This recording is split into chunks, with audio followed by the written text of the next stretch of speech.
We are after the day 2 of the league, and so far I've been having a lot of fun and made decent amount of currency. So in today's video I want to talk about what I did so far, focusing on my Armageddon Brand build progression and how I was making currency so far. But before I start, I want to quickly mention that all of my progression you can see live at my Twitch channel, twitch.tv/zen, where I have been live streaming since the beginning of the league for more than 20 hours already. So if you want to see more live updates or do you have some question, make sure to check it out. Link is in the description. Okay, so let's move on to how did my start go. Like I was talking about in the video about my plans for the league start, what I wanted to do is reach level 60 during the campaign, which is around Blood Aqueducts, and then start doing highs for a little bit, just to get some initial currency before starting mapping. And that's exactly what I did, but I did it a little bit longer than I thought I'm gonna do it. I did it for 2 hours. That's because I actually wanted to invest into some stuff that is pretty cheap early on. So what I did is I did buy a few Grand Spectrums, which I am actually also using right now, and I was buying them for between 5 and 20 chaos, and right now they go for between 50 and 60, so it was a pretty good investment. Also, I did buy Enlighten level 1, I have it somewhere in here, and I started leveling it, which is actually almost already level 3. I did buy it for 30 chaos, and right now it is, I think, more than a divine, so it was also a pretty good investment. And then I bought some initial gear, like life and resist items. I also had the 5-link Val Regalia, which I did drop from the campaign. That was pretty lucky, it helped me with my defense. And then after I farmed, I think around 100 chaos, I moved on to the maps. And when it comes to maps, like I also said in my video, I planned to rush to red maps as fast as possible, using the wandering path with the small points for chance for additional maps to drop 3, and this way I was able to reach red map pretty fast. I didn't check the time, but it was probably between 10 and 15 hours, I don't remember exactly. And then I swapped out of wandering path and spec'd into Bestiary and also red altars, and that was actually the main way I was able to make some currency, which is by farming Krekik vassals, which I was selling for between 1 and 2 divines. There actually was not a single one on trade so far in the league, and let me actually check if there is any right now. And right now there are a few of them for 1.5 to 2 divines, so it is actually still pretty profitable to do red beast beast in red maps. And that's actually the question that I'm getting a lot, like how is Bestiary at the beginning of the league? And unfortunately, farming Krekik chimeras in white maps is not like crazy good. They go for only 50 chaos and they are pretty rare, but doing red maps with beasts is actually pretty good because of the Krekik vassals. And also in red maps, which is tier 14 plus, you can get Farik Tiger Alpha, actually tier 13 plus, and these also go for between 100 and 140 chaos, so you can make good amount of profit from this. And I found I think 1 tiger and few vassals, I don't remember exactly how many. And also another way I was able to make some good initial currency is simply by progressing my Atlas. When I was doing my favorite slots and my Atlas passive slots, I was doing some bossing, and I did actually drop a few good items, like a ring from Synthesis map that I sold for I think 2 divines, and Bottled Faith from Cortex, and also Dying Sun from Shaper. So I got a little bit of extra currency from that. And then I went back to farming beasts in red maps, and I also added essences because they actually are decently expensive, and also heist. The reason why I wanted to go for heist is mostly because Twins unique contract were pretty expensive early on, so I wanted to do all of the heist quests and also start dropping some blueprints and contracts, maybe sell them, and some markers, and also on top of that have a good chance to drop Twins. But unfortunately I didn't drop a single one, so it wasn't that amazing. But I still made pretty good amount of money just from beasts and essences. But the one big issue I had with farming Bestiary is that there was pretty much no scarabs available for Bestiary. Right now I'm pretty sure you can buy some of them, so I would do is I would check the Rusted and Polished Bestiary scarab with, let's say, at least minimum 3, I don't want to buy less, and I would just buy a lot of them for between 1 and 3 chaos. As of right now, there is decent amount of them, as you can see, but when I was doing that during the first 2 days, there was maybe like 10 scarabs total posted, and all of them were between 3 and 4 chaos, so I just couldn't buy any of them. And because of that, I actually decided to swap to farming the memories, so the Einhard memories. I'm pretty sure I have one of them somewhere here.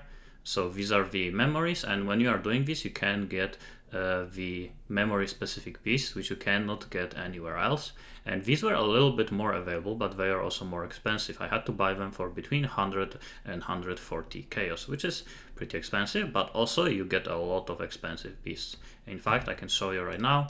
I do still have, when I tap wild, these wild bristle matrons right now are worth around 1 divine. So I have 9 of them in here, so that's straight up 9 divines. Obviously, this is over the course of the entire day. They are actually pretty rare. On average, you should get 1 per memory. So this is from 9 or actually maybe more memories, because I had pretty bad strikes sometimes where I would do 4 or 5 memories without a single bear. But you still make good currency from other beasts. Like this one I think is like 20 chaos. This one is also around 20 chaos. And there are some other ones which are pretty expensive. So that's what actually I have been doing right now, which is strategy that I can recommend, but only if you have good amount of currency, so you can buy a lot of memories and do them in a row. And also you can just do them on the white maps. So what I've been doing is I've been using it in here on the beach map, and it also chooses random free maps from area over here. I don't know if this is the perfect spot, but that's what I've been doing, and it is pretty easy. So that's what I've been doing right now. And unfortunately, the memories went up in price. So as you can see in here, Einhard memories right now are worth 1.7 divines, and divines are 150 chaos, so it is pretty expensive. So it is a very high investment strategy, but it is pretty easy and almost anyone can do it. Okay, so that's how I've been farming my currency so far. So now let's talk about what I did spend it on. So in the PoE of my build, which I'm also gonna link in the description, I did make 2 versions of the build. First one at level around 70, which is non-crit with elemental overload, and then at around level 80 I would swap to crit, which is exactly what I did. I think I swapped to crit around level 85. I did buy a decent weapon and shield with some extra crit chance. I also did buy 3 ground spectrums for 25% increased chance of crit, which actually are not in this PoE, but let me show them to you. This is not the one, this is the one, 25% chance. I think right now they go for around 10 chaos, and you get 75% crit chance basically from each one of them, which means you get 225% crit chance, which is pretty good. And you can see all of the other points that I did take in here. So this was my just first version of crit chance build. But then I had way more currency, so I decided to invest even more into crit. So what I did is I fully invested into power charges setup. And what's the best thing about this setup is that it kind of builds itself. You just go for as many things as possible with just power charges and power charges stacking. But it can be pretty expensive because Void Battery right now costs around 2 divines. Badge of Brotherhood around 60, and also minimum power charge jewels, which cost around 70 chaos. Actually, I think around 60. So it adds up, but it's still not crazy expensive for the amount of power you get from this version of the build. So how does this work? Basically, we get 4 minimum power charges from being a Hierophant, and in this we get +1 maximum. And remember, your minimum power charges always have to be the same amount as maximum, so you get the most amount of them always. And this way we get basically 4. 5th one we get from Void Battery, and I'm talking here about max first. Then 6 and 7 we get from Malachi Loop. 8, 9 from 3, and 10 from anointment. So infused, I'm anointing it in here. So you have 10 maximum power charges. But because we are using this shield, anytime you reach maximum power charges, you lose them. And because I'm using this helmet, I am also losing power charges. So we cannot just gain power charges normally. We have to just always have minimum power charges, which is exactly why I'm going for this. I have 4 minimum here. 5th one in here, and also it gives a lot of scaling per power charge, and 6, 7, 8, and then 9, 10, and 11 come from minimum power charges, ground spectrum. So I actually could have right now 11 minimum, but I only have 10 maximum, which means if I somehow could get 1 maximum somewhere else, I actually, instead of having 10 minimum, I would have 11. And because of this, we can also utilize the power charge on crit support, which gives damage per power charge, which is 40% more damage, which is huge for this build, because supports for this build actually are kinda bad, and I've been struggling with choosing the best 6-link, so this actually helps a lot.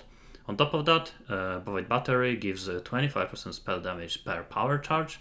This shield gives 16% spell damage per power charge, and also, thanks to Badge of Brotherhood, all of the power charges, maximum power charges, give maximum frenzy charges, but it doesn't give minimum. So as you can see in here, I don't have any minimum power charge, frenzy charges, so we still have to generate it somehow. So the way I do it is through this chest, which is the Redeemer chest, a chance to get frenzy charges on hit. It doesn't have that many modifiers, but it has all it needs, because it doesn't need any life, because I have a Mastery that gives life when chest doesn't have any life, but I need energy shield for my Eldritch Battery, so that's why it is energy shield base, and also some resists. So thanks to this, we have 10 power charges, 4 endurance charges, and 10 frenzy charges, and also we get increased effect of elusive per power charge. So I'm using boots that have a chance to give elusive per critical strike, which is very good for defense, because it gives 15% chance to avoid all damage. With increased effect it is even more, and also it gives good amount of movement speed. And another good thing about this version of the build is this helmet, Wheel Clash, which gives not only 5% elemental damage per power charge, but also 5% chance to block spell damage per power charge, which means thanks to 10 power charges, I have 50% chance to block spell damage. Because of this, I am using Tempest Shield, which gives another 25%, and also immunity to shock. So I have 75% chance to block spell damage, which is huge, because usually as a Templar I actually kind of struggle with having defense against spells and elemental damage, because we don't have good access to spell suppression. And this way we actually have very good defense against spells. We actually don't have that great defense against attacks, because I couldn't figure out a way to get attack block, but we have a good amount of armor thanks to determination and granite. I was actually thinking about going for evasion also with Jade Flask and Grace, but I didn't do that for now. Okay, so that's basically the charge stacking version of this build, and like I said, the best thing about it is that it kind of builds itself. You need this wand, this shield, helmet, amulet, chest and boots, and everything else is just life resistances, so you don't need anything that crazy. I would actually suggest going for Chaos Resist, it helped me a lot. One more thing I forgot to mention is that I'm fully ailment immune, and this is, I think, the first time I ever built character which is fully ailment immune, without having just 100% chance to avoid all ailments, and each ailment I actually have immunity separately. So I am shock immune thanks to the Tempest Shield, I have freeze immunity thanks to the Pantheon, I have ignite immunity thanks to being maximum at frenzy charges, and also chill immune I have from 50% reduced effect of non-damaging ailments when I have Arcane Surge, and 50% reduced effect of chill on you from Pantheon. So I am immune to all ailments. So this build is actually pretty good when it comes to defense. The only issue is attacks, especially elemental attacks. I actually die to them pretty often. And now let's move on to the gems. So I'm using Armageddon Brand with crit damage, power charge on crit, critical strikes, immolate, because I'm actually still burning enemies, and fire penetration. And the way I am applying burning is through where is it? Wave of Conviction with combustion, and also flammability. It gives chance to ignite, which also enables still this mastery that I've been using during demo leveling, 100% increased damage against hits that are ignited. So it's actually still pretty important to use Wave of Conviction and flammability on big targets, but for small ones you don't need to do that. And here I'm using Cast on Death Portal just for convenience, because I'm still dying from time to time. Shield Charge, Brand Recall of course, which is a key part of the build. Here I'm using Herald of Ash, increased duration with custom damage taken and Molten Shell, which is pretty good for defense. Determination, Anger, Tempest Shield is my main aura setup, and of course Herald of Ash. And here I'm using Enlighten. I actually need Enlighten level 2 for this. I actually don't need level 3. What I actually might do is if I level this up to level 3, I might just sell it and buy a new level 2 and just make a little bit of extra currency this way. And here I'm using Divine Blessing with Zealotry, which is another damage increase, and Frostblink for a little bit of mobility. Okay, so that was it in terms of a build. If you would ask me what is the next upgrade I would buy right now, I actually don't think I would buy anything. If anything, I would just slowly start thinking about swapping to Stormbrand. I don't have that much currency. I do have 8 divines, which is pretty good, but I still need to invest them into buying more memories, so I can't really buy any upgrades right now. But the next thing I am gonna go for is probably going to be respecking into Stormbrand, or maybe I'm just gonna save up until Mageblood. But that's gonna be it for this video. Thanks for watching and see you next time.